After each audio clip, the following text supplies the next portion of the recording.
તો મિત્રો હવે આપણે ચેપ્ટર નંબર 15 સંભાવનામાં ઉદાહરણ નંબર 11 તરફ આગળ વધીએ કે જે એક આકૃતિ ઉપરથી એક્ઝામ્પલ પૂછેલો છે ને પછી હમણાં તમને વાત કરું કે અવાજ ટાઈપનો એક્ઝામ્પલ 2017 નું જે 10મા ધોરણનું પેપર હતું એમાં એક પૂછેલો હતો સંભાવના ચેપ્ટરને રિલેટેડ એક એક્ઝામ્પલ, એ પણ હું તમને પછી વાત કરીશ. રેડી? કે જ્યારે આપણે પરીક્ષા લક્ષી જે એક્ઝામ્પલ આપના અથવા એવા પ્રકારના દાખલા સોલ્વ કરશું ત્યારે જે મોટા ભાગના વિદ્યાર્થીઓને એવું લાગેલું હતું કે આ એક્ઝામ્પલ કઈ રીતના સોલ્વ થાય, કે જેને આ થોડાક પ્રોબ્લેમમાં મૂકી દીધેલા હતા, કે તો આપણે જો આવા ટાઈપના એક્ઝામ્પલ આમાં પણ જો 11 ઉપર સ્ટાર કરેલો છે, બરોબર? એટલે એનો મતલબ જો હજી કહું છું કે એવું નથી કે આપણે સ્કીપ કરીને આગળ ચાલીએ. આવા ટાઈપના એક્ઝામ્પલ કરશું. હમણાં જ મેં તમને કીધું કે આવા ટાઈપના શું કામ એક્ઝામ્પલ કરીએ, તો કે આપને ધારો કે જો 2017 પૂછાઈ ગયો છે એક્ઝામ્પલ આવા ટાઈપનો, તો ત્યાં આકૃતિ કંઈક બીજી હતી. રેડી? આપણે વાત કરશું જ. અને ત્યારે તો જો આવા ટાઈપના એક્ઝામ્પલ ગણેલા હોય તો આપણે પછી ત્યાં પ્રોબ્લેમ ના પડે. રેડી? તો આપણે હવે સ્ટાર્ટ કરીએ. શું કીધું કે ખોવાઈ ગયેલ હેલિકોપ્ટર વિશે ખબર પડી કે તે એક આપણે જે આકૃતિ દોરેલી છે માં દર્શાવેલ લંબચોરસ વિસ્તારમાં ક્યાંક તૂટી પડ્યું છે.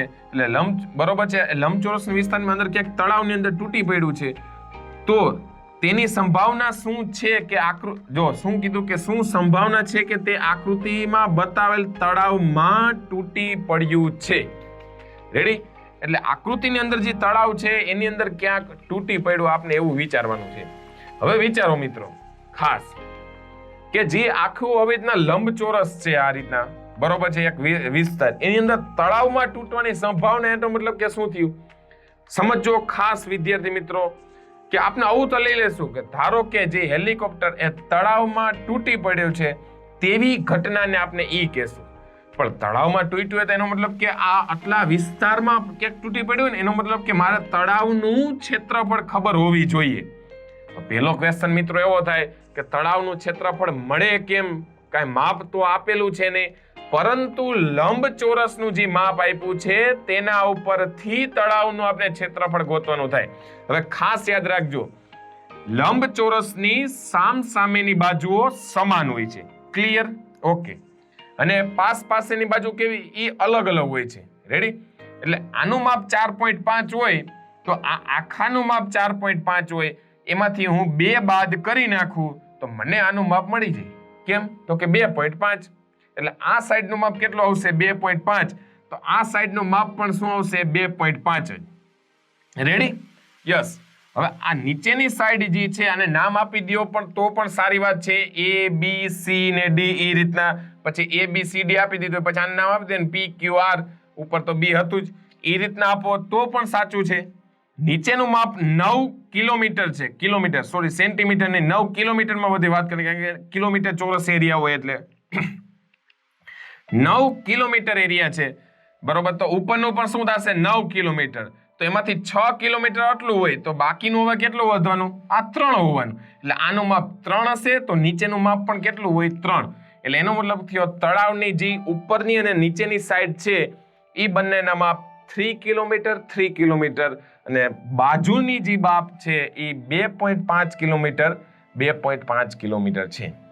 તો એ તો ખબર પડી ગઈ. ચાલો હવે શક્ય કુલ પરિણામોની સંખ્યા એ કેટલી આવશે? તો એના માટે લંબચોરસનું ક્ષેત્રફળ. તો કે લંબચોરસનું ક્ષેત્રફળ એટલે શું મિત્રો? તો કે 9 ગુણ્યા 4.5 કિલોમીટર લંબાઈ ગુણ્યા પહોળાઈ. રેડી? આ લંબચોરસ આની અંદર ગમે એને પડી શકે એવું છે, પરંતુ મને અહીંયા સ્પેસિફાય કરીને કીધું ને કે જો કદાચ જે હેલિકોપ્ટર પડે છે એ તળાવની જ અંદર પડે એની શક્યતા કેટલી તે ગોતવાનું થશે. રેડી? એટલે પેલા સ્ટાર્ટ કરીએ સોલ્યુશન. સૌ પ્રથમ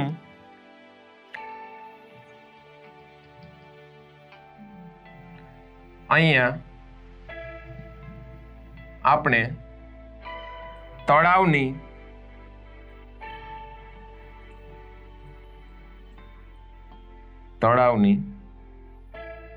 બાજુના માપ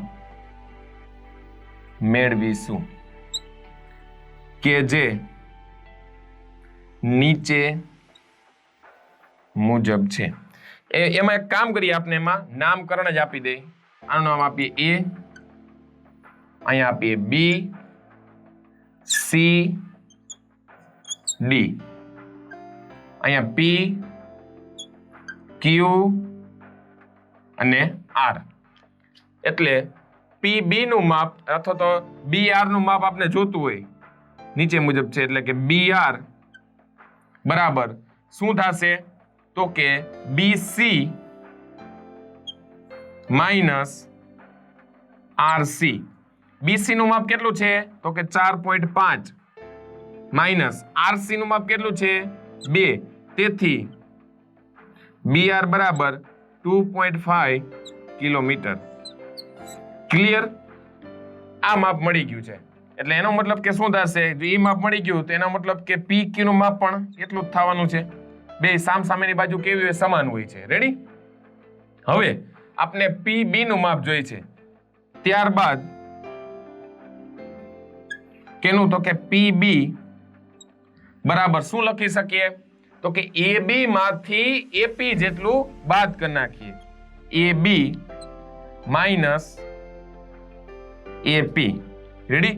તો કે એ બી નું માપ કેટલું હોય તો કે લંબચોરસમાં સામેની બાજુ કેટલી છે તો કે ડીસી જેટલું. એટલે અહીંયા આમ લખી શકીએ ડીસી માઇનસ એપી. ડીસી નું માપ કેટલું છે યસ તો કે 9 માઇનસ એપી નું માપ કેટલું છે 6. તેથી પીબી બરાબર 3 કિલોમીટર. તેનો મતલબ કે ક્યુઆર નું પણ એટલું જ થશે. રેડી? તો હવે એનો મતલબ કે શું આવશે, અહીંયા શક્ય કુલ પરિણામોની સંખ્યા બરોબર. હવે સંભાવના ના પ્રકરણ પરથી શક્ય કુલ પરિણામોની સંખ્યા બરાબર લંબચોરસનું, તળાવનું નહીં બરોબર છે, લંબચોરસનું કુલ ક્ષેત્રફળ બરાબર શું આવશે તો કે લંબાઈ ગુણ્યા પહોળાઈ. એટલે લંબાઈ આપના માટે શું થાય તો કે આને લંબાઈ કયો તો એ વાંધો નથી, 9 ગુણ્યા 4.5 બરોબર કિલોમીટરનો સ્ક્વેર. એ ભૂલાય નહીં. એટલે આ જે આવતું એને આપણે સાઈડમાં રાખી દેશું. રેડી? અને હેલિકોપ્ટર તળાવમાં પડે તે ઘટનાને આપણે શું કહીએ, ઈ કહીએ.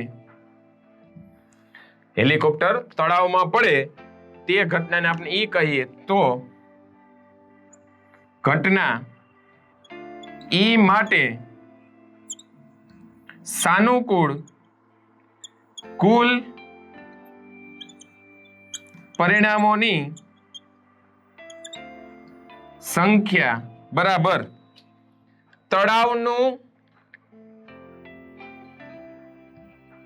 કુલ ક્ષેત્રફળ બરાબર. ત્યાં પણ શું આવશે તળાવનું કુલ ક્ષેત્રફળ એટલે કે પીબી ગુણ્યા બીઆર કરી નાખીએ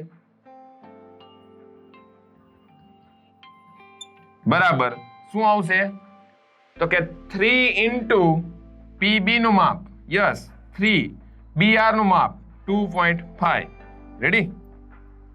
બસ હવે આપણે કાંઈ કરવાનું નથી, પી ઓફ ઈ માં મૂકવાનું. તેથી પ્રોબેબિલિટી ઓફ ઈ એટલે કે ઘટના ઈ માટે સંભાવના બરાબર શું આવશે ઉપર, ઘટના ઈ માટે સાનુકૂળ પરિણામની સંખ્યા એટલે 3 ઇન્ટુ 2.5 ના છેદમાં 9 ગુણ્યા 4.5. હવે આમાં શું કરશું, જો 3 3 ઉડી જશે એટલે અહીંયા આવશે 1 ના છેદમાં 3. અહીંયા આમ લખી નાખે 25 ના છેદમાં 45. હવે કેમ તો કે 2.5 નો અંશમાંથી પોઈન્ટ કાઢો એટલે એનો જે 10 આવે એ છેદમાં આવશે. ઓકે? 4.5 નો પોઈન્ટ રિમૂવ કરી નાખું તો એના 10 ક્યાં આવશે અંશમાં. કેમ તો કે ભાઈ છેદનો છેદ ક્યાં જાય અંશમાં. ક્લિયર? એટલે એ બંને 10 કેન્સલ. આનું 1 ના છેદમાં ઉડાડી નાખ્યું. હવે આના ભાગલા આપણે અથવા તો છેદ ઉડાડીએ તો 5 ગુણ્યા 5 એટલે 25 અને અહીંયા શું આવી જશે 9 ગુણ્યા 5 5 5 કેન્સલ એટલે 5 ના છેદમાં 9 3 ને 27. રેડી? 5 ના છેદમાં 27. તેથી P of E બરાબર 5/27. આનો મિનિંગ એવો થયો કે હેલિકોપ્ટર તળાવમાં પડવાની સંભાવના, એટલે તળાવમાં જે અંદર ઉતરી જાય છે બરોબર, ત્યાં પડી જાય છે, તો એની સંભાવના આપણા માટે કેટલી આવશે? 5/27. તો મિત્રો આ જ રીતના આપણે ઉદાહરણ નંબર 11 જોયું. તો હવે આ જ રીતના આપણે આગળના પણ ઉદાહરણ જોઈએ.